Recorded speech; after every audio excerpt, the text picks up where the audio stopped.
¿Sabías que el cáncer de mama es la primera causa de muerte por cáncer en mujeres? Es el tema de hoy en entrevista especial de Guía Tu Cuerpo y nos acompaña la doctora Linda Gallegos, radióloga de mama y consultora de lactancia certificada. Bienvenida, doctora Gallegos. Muchísimas gracias, Aiza. Un placer estar aquí. Gracias por la invitación. Muy contenta. Doctora Gallegos, ¿cómo nosotras las mujeres detectamos si hay alguna posibilidad de que aparezca algún cáncer de mama? Bueno, pues afortunadamente cada vez hay más información. Pienso que justo en el mes de octubre es el mes en el que más se promueve esta información, esta divulgación y pues como probablemente ya hemos escuchado, existen ciertos datos que nos pueden hacer pensar que exista algún problema que requiera su estudio. Y algunos de estos datos son los cambios de coloración en la piel, los cambios en la textura de la piel, por supuesto si la paciente siente algún bulto o alguna bolita en la mama que normalmente no estaba o no era conocido, si hay en el pezón, por ejemplo, también algún tipo de retracción, se llama, es que esté como jalado, que esté como chueco, si en el momento en que se ve, por ejemplo, frente al espejo también haya alguna asimetría, le decimos, esto es que pues haya un cambio en alguna de las mamas que normalmente no había identificado.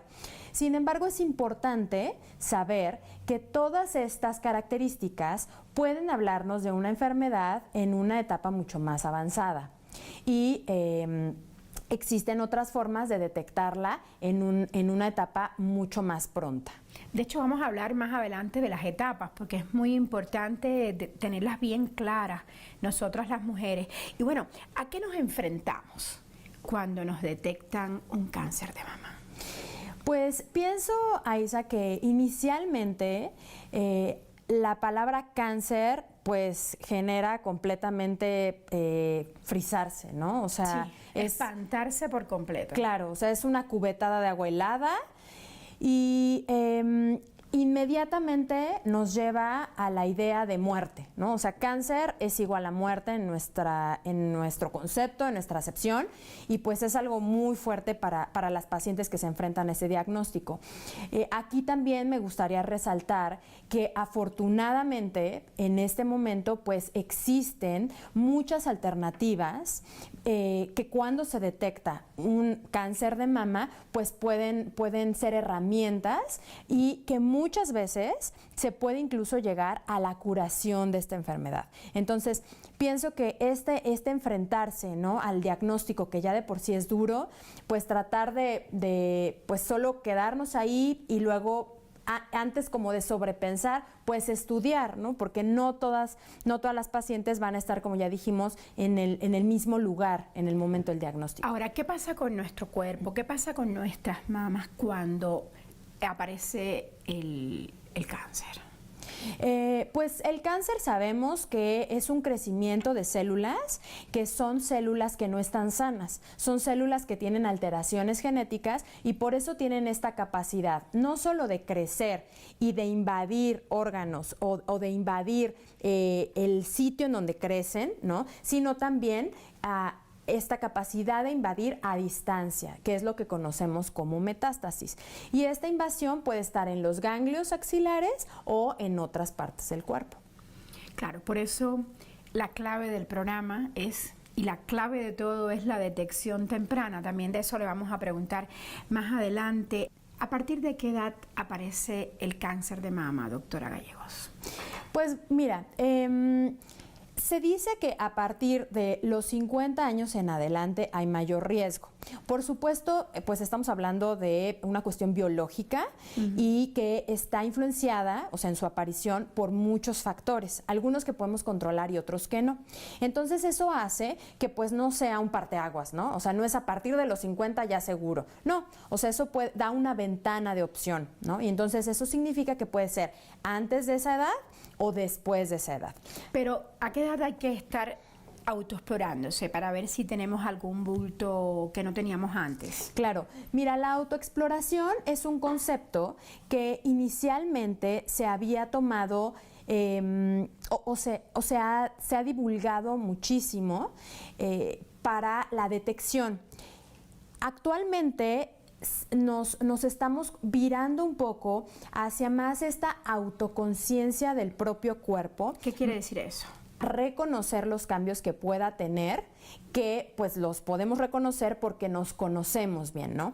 Y entonces esto permite también liberar un poco esta sensación que muchas mujeres tienen cuando llegan al momento del diagnóstico o de valoración por algún estudio de imagen de, híjole, tengo una lesión de sospecha que se está viendo por esta imagen, pero que yo, a pesar de que siempre me exploro, nunca la había identificado. Luego entonces es mi culpa.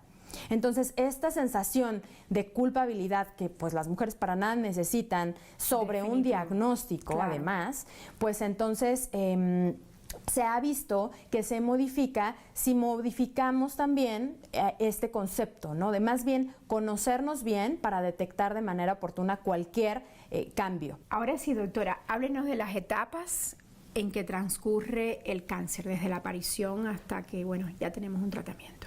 Claro.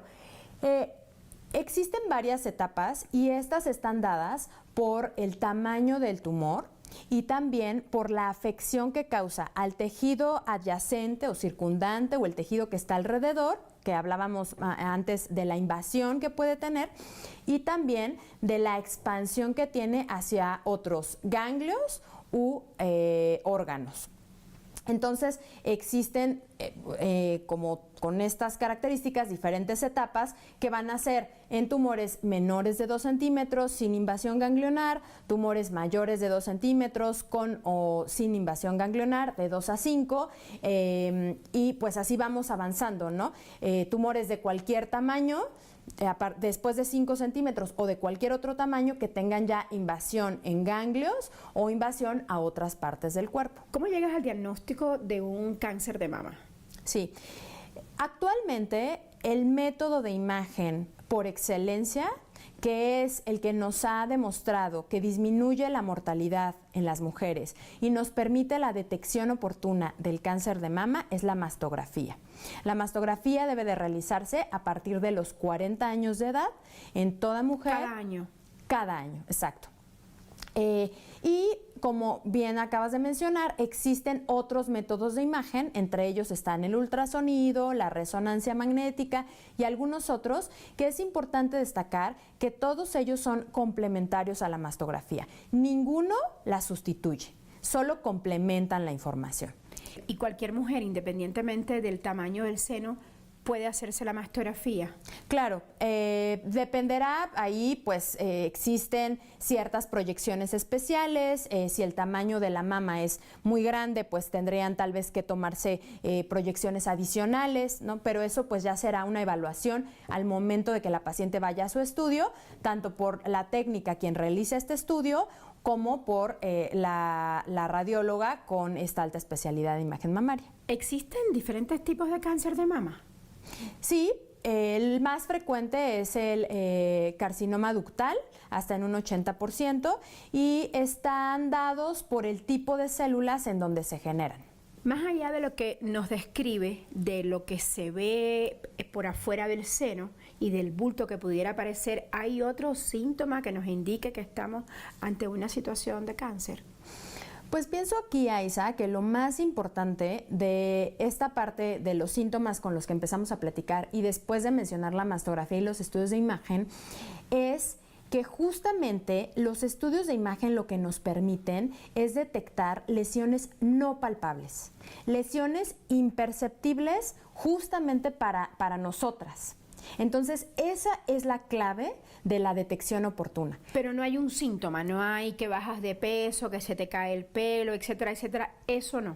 Eso puede ser en etapas también más avanzadas. Puede haber también dolor óseo, si por ejemplo esta paciente ya tiene metástasis óseas. Puede haber síntomas también neurológicos, si esta paciente tiene metástasis en sistema nervioso. Entonces, estos síntomas pues van a depender de la etapa de la que como estábamos platicando, que tiene en esa paciente el cáncer.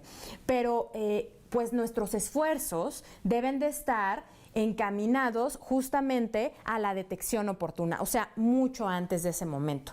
Cuando hay un síntoma, ya sea palpable en la mama o más aún en cualquier otra parte del cuerpo, como palpable en la axila o cualquier otro síntoma como pérdida de peso o cefalea, que es dolor de cabeza, etcétera, pues estamos hablando ya de una enfermedad mucho más avanzada, que implica un menor pronóstico o peor pronóstico para la vida de la paciente y la calidad de vida. Cuando la paciente tiene un BI-RADS-4, ¿qué significa? La clasificación de BI-RADS es una clasificación internacional que debemos de utilizar en todos los estudios de imagen. Es, por explicarlo de alguna manera, una calificación que le damos a ese estudio de imagen mamaria. También aquí quiero hacer un paréntesis, esa es una de las características que las mujeres podemos identificar de calidad de nuestro estudio. Siempre debe de tener un BI-RADS al final. Y entonces esta clasificación, que es internacional, significa que no importa si yo le di un BI-RADS aquí o se fue a Brasil a hacerse el estudio o se fue a Estados Unidos a hacerse el seguimiento, todos al ver el BI-RADS vamos a saber de lo que estamos hablando. Es un criterio unificado. Existen entonces diferentes números o diferentes niveles de este BI-RADS o de esta clasificación. ¿Pero qué es el BI-RADS-4? ¿En qué etapa estamos del cáncer? El BI-RADS-4 no nos habla de una etapa de cáncer, el BI-RADS-4 nos habla de lo que estamos viendo en esa imagen. Y entonces, en esa imagen nos está dando, en esa lesión en específico, nos está dando una sospecha. Existen, por ser BI-RADS-4, existen 3 tipos de sospecha: una sospecha leve, una sospecha intermedia y una sospecha alta. Y entonces, independientemente del grado de sospecha que se tenga con un BI-RADS-4, significa que la conducta a seguir es siempre tomar una biopsia de ese tejido para asegurarnos qué células están creciendo ahí. Si la sospecha, si se da esta sospecha de BI-RADS-4, se toma la muestra y resulta benigno, nos quedamos tranquilas. Si resulta de otra característica, de malignidad, pues ya tendríamos que hacer el siguiente estudio. Doctora, nos llegan preguntas. Vamos a empezar con una que llega a la cuenta de @isaentrevista, que es la cuenta oficial de este programa, y nos preguntan si es verdadero o falso que comenzar a menstruar a edad temprana aumenta el riesgo de padecer cáncer de mama. Verdadero, es un factor de riesgo con menstruación de inicio menor de 12 años. ¿Comenzar la menopausia a una edad más avanzada aumenta el riesgo? Es otra pregunta que nos llega también a @isaentrevista.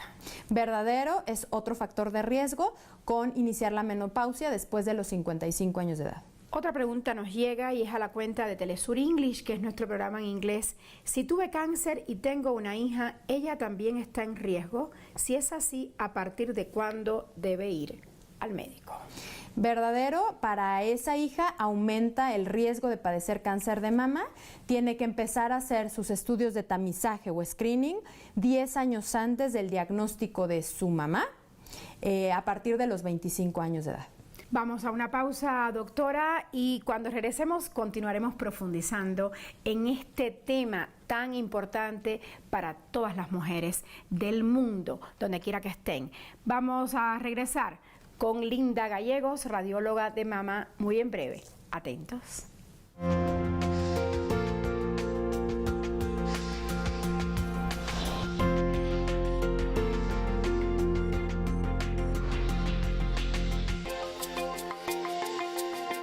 Estamos de vuelta para continuar esta plática sobre cáncer de mama y estamos hablando con la doctora Linda Gallegos, quien es radióloga de mama y consultora de lactancia.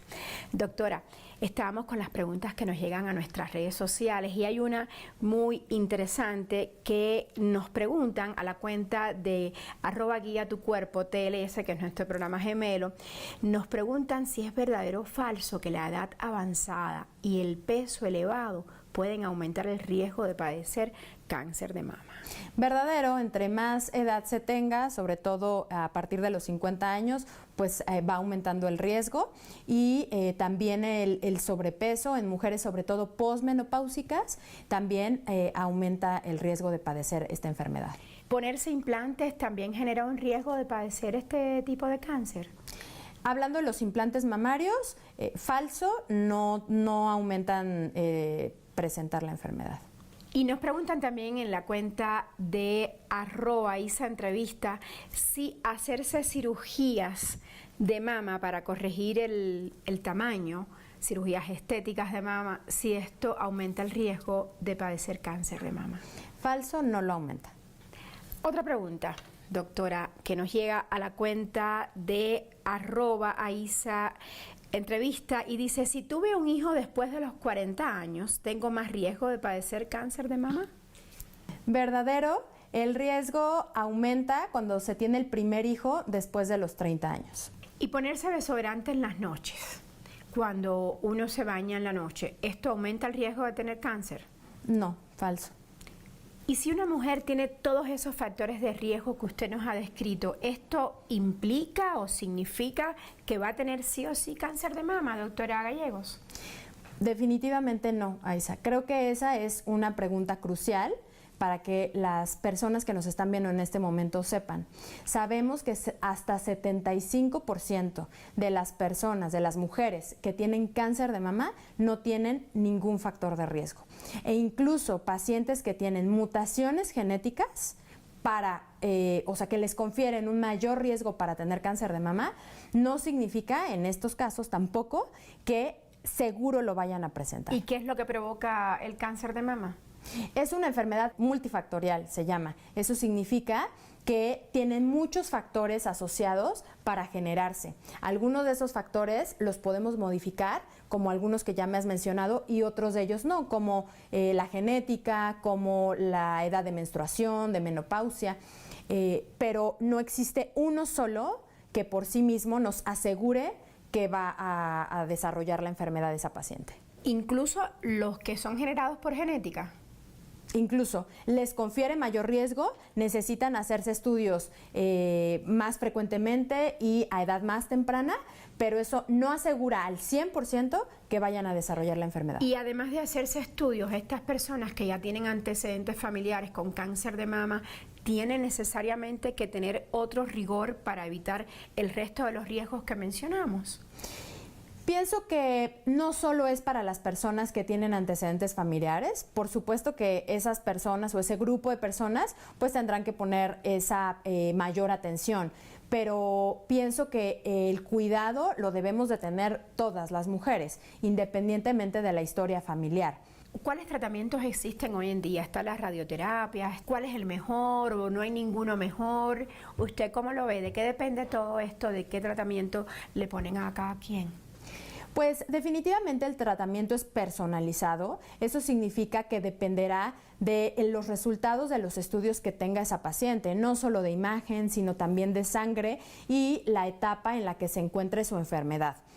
Esto lo va a platicar esa paciente con su médico experto y entonces van a llegar juntos a un acuerdo o a un plan terapéutico, se llama. Porque es importante también recordar que ahorita estamos hablando de una enfermedad, pero esa enfermedad pues no solo está ahí solita, o sea, estamos hablando de una persona que tiene una vida con ciertas características. Entonces, tomar en cuenta lo que va a implicar para esta persona el tratamiento que se decida también es algo importante y es algo que su médico va a personalizar al dar este plan. Incluyendo la cirugía reconstructiva después de la mastectomía, en el caso de que ocurra. Por supuesto que es una alternativa y también existen ciertas indicaciones para decidir en qué momento hacerla para que sea lo mejor para la paciente. Nos llega otra pregunta a la cuenta de @IsaEntrevista y es, ¿qué probabilidad hay de volver a tener cáncer de mama después de que ya lo tuvimos y nos dieron el alta médica? Dependerá también del momento en que se diagnosticó la enfermedad. A pesar de que exista curación, pues entre más avanzada se diagnosticó la enfermedad, pues mayor posibilidad de recurrencia, que es justo esto, que regrese la enfermedad. Entonces, también sabemos que existen algunas pruebas genéticas que nos dan este pronóstico o esta posibilidad de saber qué tanto riesgo tiene esa paciente. Entonces, en ese caso, pues es una buena oportunidad platicar con su médico oncólogo si es candidata la paciente para correr algunas de estas pruebas genéticas. ¿La paciente con cáncer de mama debe tener algún cuidado en especial? ¿O debe hacer una vida normal una vez de que ya está en tratamiento? Los cuidados especiales que necesite una paciente con este diagnóstico ya en tratamiento dependerá del tratamiento al que se sometió. Por ejemplo, si la paciente tuvo disección ganglionar amplia, esto significa que le quiten muchos ganglios de la axila, del lado afectado, pues esto muchas veces lo que condiciona es algo que llamamos linfedema, y esto es que se hinche todo el brazo de ese lado. Y entonces pues tendrá los cuidados necesarios para disminuir esta inflamación y para que su vida cotidiana pues sea mucho más cómoda. Si estamos hablando de una paciente que está en quimioterapia y esa quimioterapia en específico, porque no todas las quimioterapias son iguales, pero esa en específico le da caída de cabello, le da náusea, pues entonces requerirá ciertos cuidados para disminuir estos síntomas que pueden ser muy molestos. ¿Cuánto dura todo este proceso? Digo, desde que te lo diagnostican, te lo detectan, hasta que termina el tratamiento. Bueno, el tiempo va a depender justamente de la etapa en la que se encuentre la paciente en cuanto a la enfermedad. Pueden ser meses o desafortunadamente existen casos en donde la enfermedad está muy avanzada y a pesar del tratamiento adecuado, pues las pacientes no logran la curación o tienen recurrencias prontas y entonces pues eso se extiende hasta años. La esperanza de vida de una paciente con cáncer de mama, ¿cuál es hoy en día? Cuando la detección es oportuna, temprana, eso significa que el tumor es pequeño, es no palpable, se detectó por métodos de imagen, no lo detectó la paciente por sí sola, pues todo esto va a permitir que la enfermedad tenga posibilidad o más posibilidad de curación y que entonces su esperanza de vida sea la misma que si no se hubiera tenido el diagnóstico de cáncer de mama. Y por otro lado, ¿qué pasa si no hay esa detección oportuna y temprana y de pronto la persona se siente muy mal y ya el cáncer de mama está muy avanzado?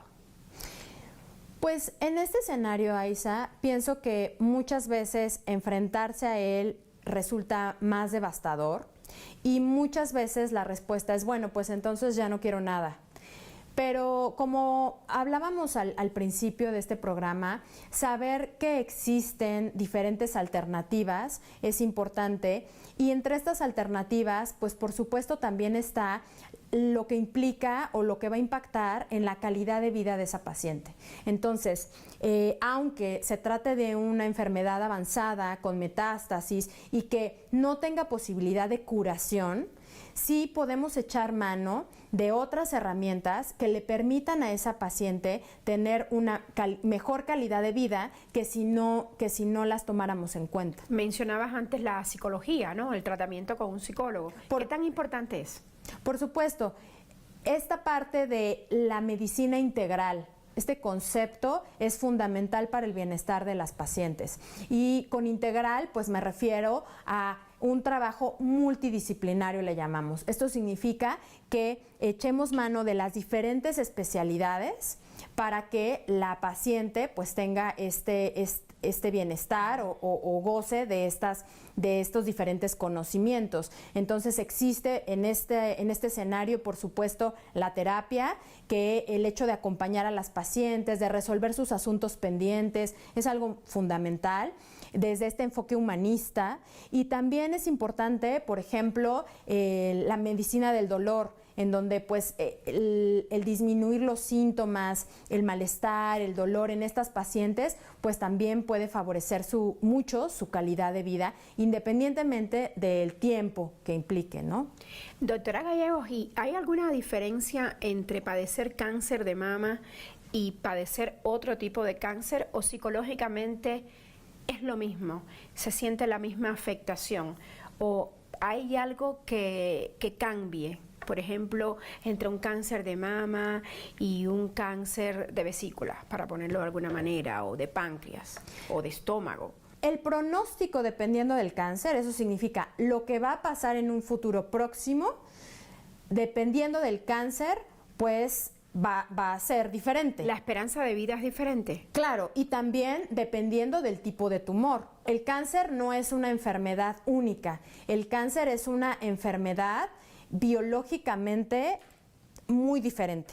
Entre entre los mismos tumores que están en la mama, o sea, en el órgano que es la mama, pues más aún entre diferentes órganos. Entonces, hablar de cáncer no es lo mismo solo porque esa es la palabra que usamos.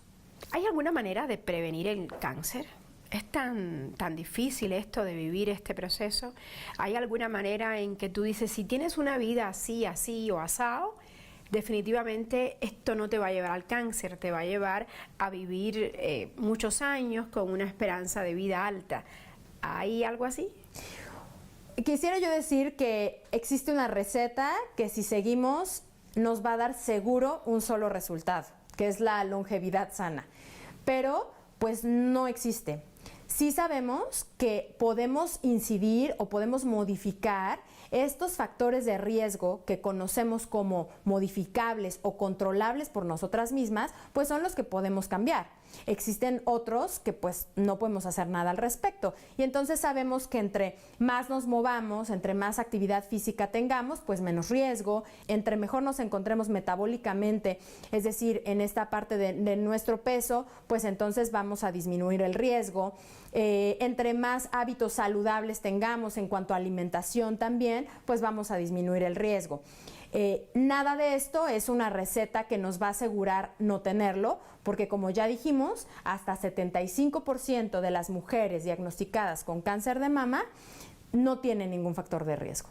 Pero lo que sí está claro es que si se detecta de manera oportuna o temprana, las probabilidades de cuidarse, de curarse, son mucho mayores. Totalmente. Sabemos de hecho que la mastografía disminuye en 30% la mortalidad por cáncer de mama. Entonces hay que tenerlo como en el plan de trabajo. Todos los años practicarse el mismo mes, ¿cierto?